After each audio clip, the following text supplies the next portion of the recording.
Martin, the whole thing kicked off on Friday night, of course, and I watched it. Burnley up against Luton. And of course, it looked like Vincent Kompany's Burnley were going to win this, but then controversy surrounded Luton's goal. VAR went with the on-field referee and allowed it to stand after a perceived foul from Adebayo on Burnley goalkeeper James Trafford. So it looked like Burnley would win it 1-0, but they didn't. It was 1-1. And Vincent Kompany said this. What are we doing? Seriously. It's a joke. It's a joke. I don't understand how through these events and not come to the conclusion that it's a foul. You've got a striker, and good luck to him, who's first looked at the goalkeeper. Has a look at a goalkeeper, takes a couple of steps back, backs into him, clears away for his colleague. Then he has a look at the referee to see if he gets away with it. Ball goes in, none of the Luton players celebrate. And from the side, I think I was just complaining because I say, if I don't complain, they might get away with this, you never know. So I complain, but thinking in my head, surely, and I'm seeing the VAR's not intervening or not sorting it out. I'm seeing the refs having a think about it, and I can see like, oh, it's going to go about clear and obvious error again, and we're going to have that same discussions that we have every single time. Couple of lines in the newspaper and on we go. Consequences, zero.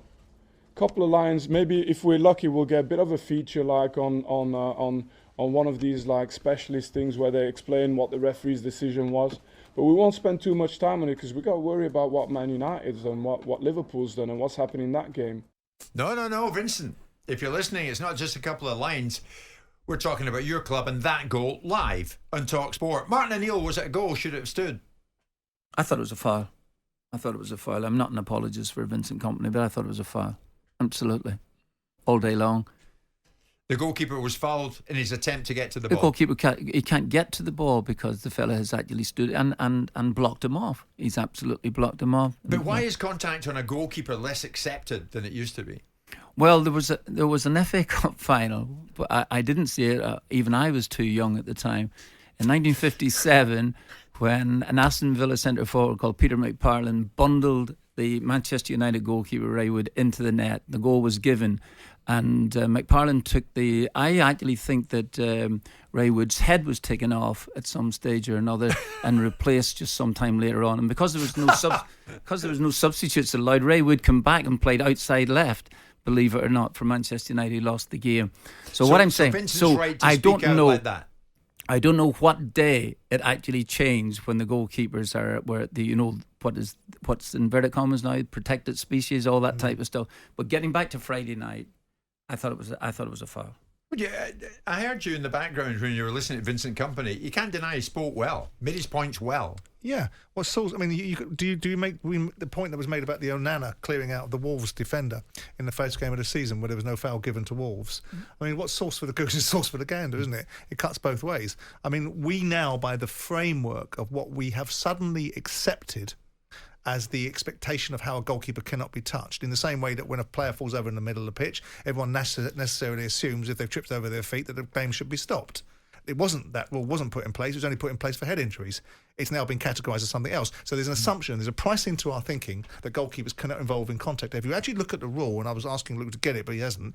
If you look at what Match of the Day said on Saturday night, they pointed out the rule. Every person that I've heard that's an offensive player, I don't mean rude, I mean attacking player, right, has said goal. Shearer said goal, Glenn Murray said goal, even Lineker said goal. Most defensive players or defensive-minded people have said that's not the same, that's not a goal. I can see arguments in both respects. I wonder whether Vincent Kompany would have been so vociferous if it had been 1-0 Luton and something had happened at the other end of the pitch, whether he'd have been so strident about what are we doing here. The actual rule provides for the refereeing decision to be made the way that it was. And I looked at it on Saturday night because I can see why it looks as if the player has deliberately stuck his backside into the hip of the goalkeeper to knock him out of the way. Yeah. But when did it become that goalkeepers can come and clear you out to get a ball, and that's accepted?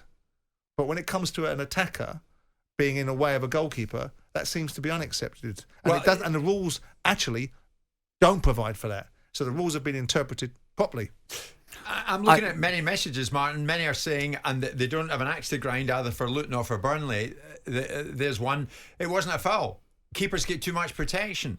Trafford should have been stronger to get to the ball. Could he not get to the ball? No, he couldn't get to the ball because the player was blocking him off. Not just blocking you, and you can be blocked off and still not be a foul. But no, he was actually the player ran into him and stopped him from doing it. It's really I was watching the game.